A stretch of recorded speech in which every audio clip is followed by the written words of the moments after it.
Students, मेरी उम्मीद और दुआ है कि आप लोग खैरियत से होंगे। तो आज जो टॉपिक हम डिस्कस करने वाले हैं which is 1.9 trends in bonding in oxide and chlorides of period 3। सबसे पहले बात करते हैं कि पीरियड 3 बेसिकली है क्या? पीरियड 3 क्या होता है? पीरियड 3 है third row of the periodic table. What is period 3 and why does bonding change across it? तो पीरियड 3 है क्या एंड बॉन्डिंग क्यों चेंज होती है अक्रॉस द पीरियड?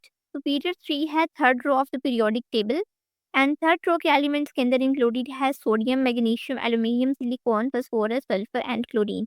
ये सारे एलिमेंट्स इंक्लूडेड हैं पीरियड 3 के अंदर। And their oxide and chlorides show a gradual change in bonding and properties as we move from the left right in the period.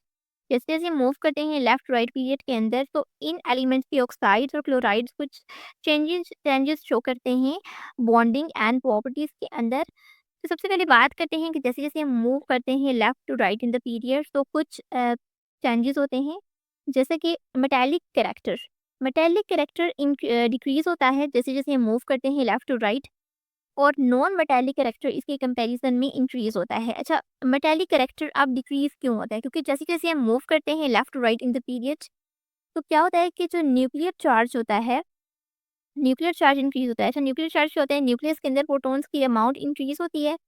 तो उससे क्या होता है कि इलेक्ट्रॉन्स पे न्यूक्लियस का कंट्रोल इंक्रीज होता है। तो अगर इलेक्ट्रॉन्स न्यूक्लियस के कंट्रोल में हैं तो उन इलेक्ट्रॉन्स को रिमूव करना डिफ़िकल्ट होता है एंड एटॉमिक रेडियस डिक्रीज़ होता है, यानी कि जो शेल्स हैं वो कम कम होते हैं। जो शेल्स होते हैं वो कम होते हैं जिसके रिज़ल्ट में इलेक्ट्रॉन्स पे न्यूक्लियस का कंट्रोल ज़्यादा होता है। जब न्यूक्लियस का कंट्रोल ज़्यादा होगा तो इलेक्ट्रॉन्स को रिमूव करना डिफ़िकल्ट होगा। और मेटल्स क्या करते हैं? इलेक्ट्रॉन्स ईज़िली लूज़ कर देते हैं। लेकिन अगर इलेक्ट्रॉन ईज़िली रिमूव नहीं होंगे तो इससे क्या होगा कि वो नॉन मेटालिक कैरेक्टर शो करेंगे। सो मेटालिक कैरेक्टर डिक्रीज होता है जिसके रिजल्ट में नॉन मेटालिक कैरेक्टर इंक्रीज होता है। फिर बात करते हैं इलेक्ट्रोनेगेटिविटी के बारे में। सो इलेक्ट्रोनेगेटिविटी भी इंक्रीज करती है क्योंकि न्यूक्लियर चार्ज जब इंक्रीज कर रहा है, प्रोटॉन की अमाउंट ज़्यादा हो रही है न्यूक्लियस के अंदर, तो न्यूक्लियस का कंट्रोल ज़्यादा हो रहा है इलेक्ट्रॉन्स के ऊपर, जिसके रिजल्ट में इलेक्ट्रॉन को रिमूव करना डिफिकल्ट होता है। So atom attract electron more strongly and as a result electronegativity increases. इसके बाद क्या होता है? आयनिक कैरेक्टर डिक्रीज होता है एंड कोवलेंट कैरेक्टर इंक्रीज होता है। कोवलेंट कैरेक्टर इंक्रीज होता है, ऐसा होता। तो होता क्या है आयनिक कैरेक्टर के केस में? आयनिक कैरेक्टर डिक्रीज होता है एंड कोवलेंट कैरेक्टर इंक्रीज होता है। तो होता क्या है कि अब न्यूक्लियर चार्ज इंक्रीज हो रहा है क्योंकि प्रोटॉन्स की अमाउंट जैसे जैसे हम मूव कर रहे हैं लेफ्ट टू राइट, प्रोटॉन्स की अमाउंट इंक्रीज हो रही है, एटॉमिक रेडियस भी डिक्रीज हो रहा है, शेल्स कम हो रही। अब क्या होता क्या है कि इलेक्ट्रॉन्स पर न्यूक्लियस का कंट्रोल ज़्यादा है। So atom on their right hold electron more tightly and more sharing rather than transfer electron. अब जो हाईली चार्ज एटम्स होते हैं ये प्रेफर करते हैं sharing as compare to the transfer electron. तो उसकी रिजल्ट में कोवलेंट कैरेक्टर इंक्रीज होता है एंड आयनिक कैरेक्टर डिक्रीज होता है, यानी कंप्लीट ट्रांसफर ऑफ इलेक्ट्रॉन्स के बजाय शेयरिंग होती है, म्यूचुअल शेयरिंग होती है इलेक्ट्रॉन्स के अंदर पीरियड 3 में from moving left right in a period. Oxides क्या होते हैं? बेसिकली कोई भी एलिमेंट जब वो कंबाइन होता है ऑक्सीजन के साथ, आइदर वो मेटल है नॉन मेटल है, तो वो ऑक्साइड्स बनाते हैं। कोई भी एलिमेंट जब वो कंबाइन होगा ऑक्सीजन के साथ, उसके रिजल्ट में जो कंपाउंड बनेगा उसको ऑक्साइड कहेंगे। जैसे कि फॉर एग्जांपल अगर सोडियम कंबाइन होता है ऑक्सीजन के साथ तो जो कंपाउंड बनता है उसको सोडियम ऑक्साइड कहेंगे। तो ग्रुप 1 के अंदर ग्रुप 1, 2 एंड 3 के ऑक्साइड्स में sodium disodium oxide, magnesium oxide and aluminium oxide, ये तीन ऑक्साइड आते हैं। अच्छा, ये क्या होते हैं? ये आयनिक कैरेक्टर के होते हैं, हैव मोर आयनिक कैरेक्टर। अच्छा, ग्रुप 1, 2 एंड 3 के जो ऑक्साइड है ये आयनिक कैरेक्टर शो करते हैं। इनके केस में क्या होता है? इलेक्ट्रॉन्स का कंप्लीट ट्रांसफर होता है, शेयरिंग नहीं होती, इलेक्ट्रॉन्स का कंप्लीट ट्रांसफर होता है। And from giant ionic lattice the strong electrostatic forces, इसका स्ट्रक्चर जेंट होता है यानी बड़ा एक आयनिक लैटिस होता है and strong electrostatic force of attraction होती है बिटवीन ऑपोजिटली चार्ज जॉइंट।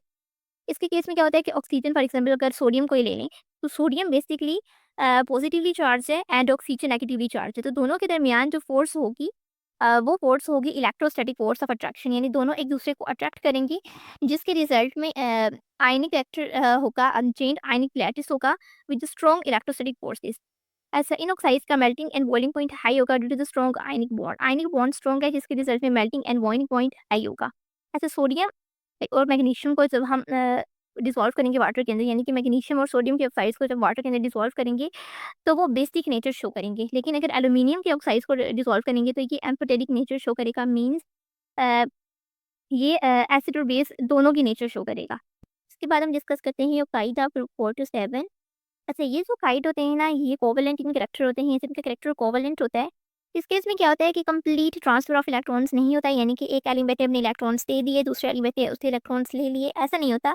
इसके केस में क्या होता है, म्यूचुअल शेयरिंग होती है, यानी कि दोनों एलिमेंट्स अपने इलेक्ट्रॉन्स को शेयरिंग करते हैं।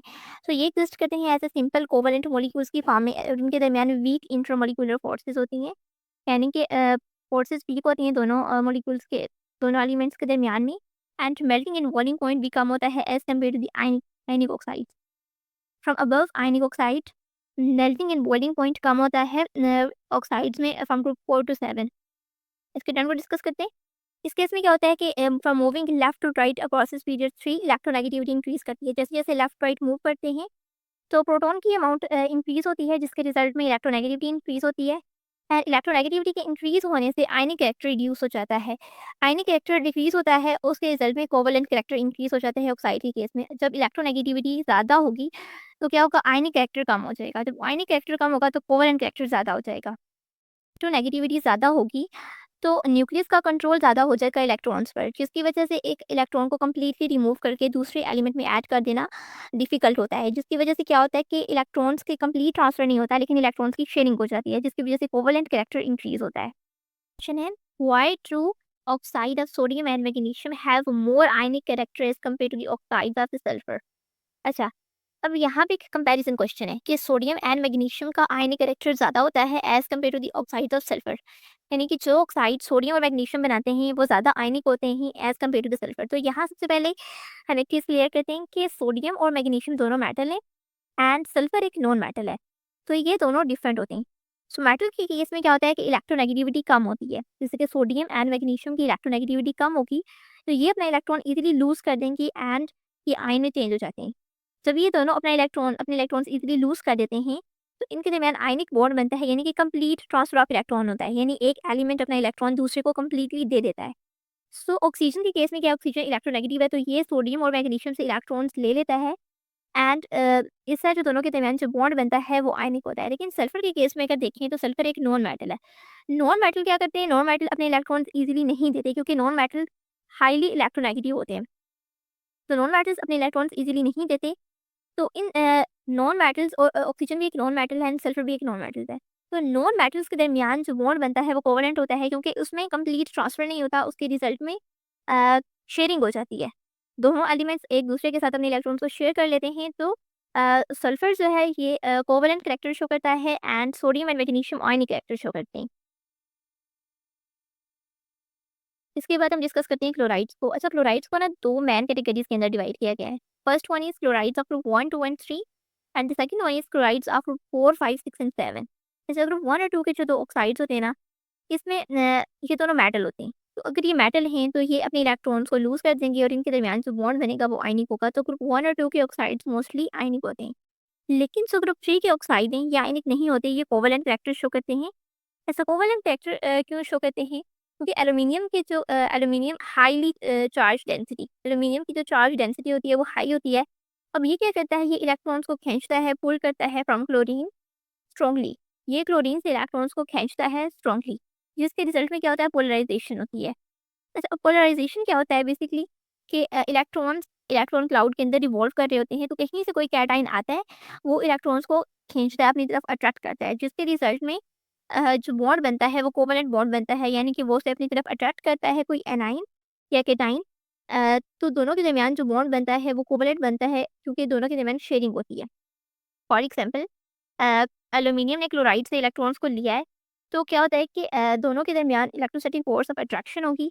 लेकिन क्लोरीन चूँकि नेगेटिव है, इलेक्ट्रोनेगेटिव एलिमेंट है, तो ये इलेक्ट्रॉन्स को ईज़िली लूज़ नहीं करेगा, जिसके रिज़ल्ट में दोनों के दरमियान जो बॉन्ड बनता है, वो कोवेलेंट कैरेक्टर शो करता है। यानी कि दोनों के दरमियान कंप्लीट ट्रांसफ़र नहीं होगा, लेकिन शेयरिंग हो जाएगी, जिसके रिज़ल्ट में कोवेलेंट बॉन्ड बनता है एल्यूमीनियम और क्लोरीन के दरमियान।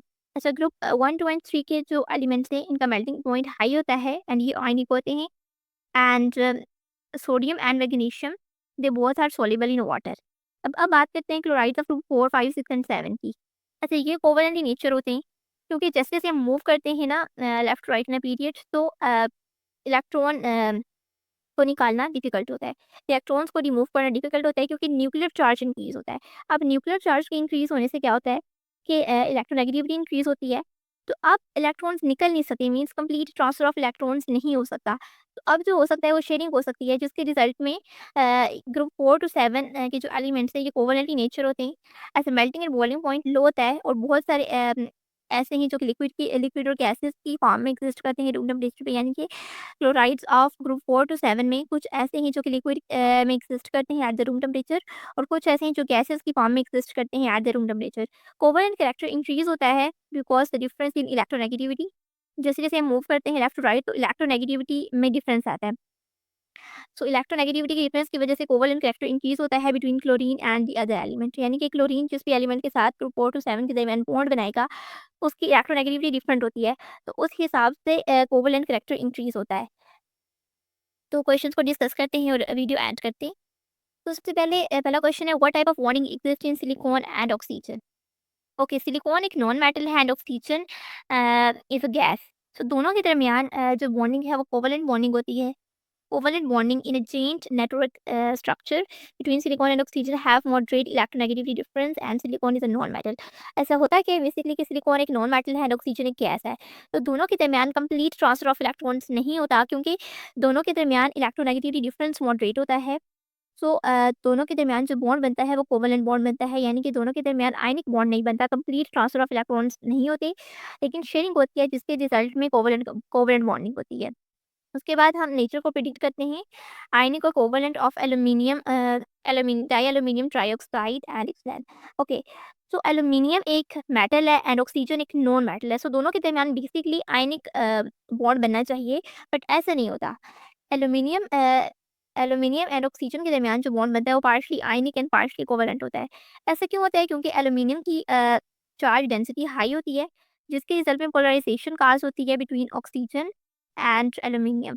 एल्यूमिनियम एक मेटल है लेकिन इसका साइज बहुत स्मॉल होता है एंड चार्ज डेंसिटी हाई होती है। तो ये क्या करता है, ये पोलराइजेशन काज करता है ऑफ ऑक्सीजन आयन, जिसके रिजल्ट में ये पार्शली आयनिक और पार्शली कोवैलेंट कैरेक्टर शो करता है।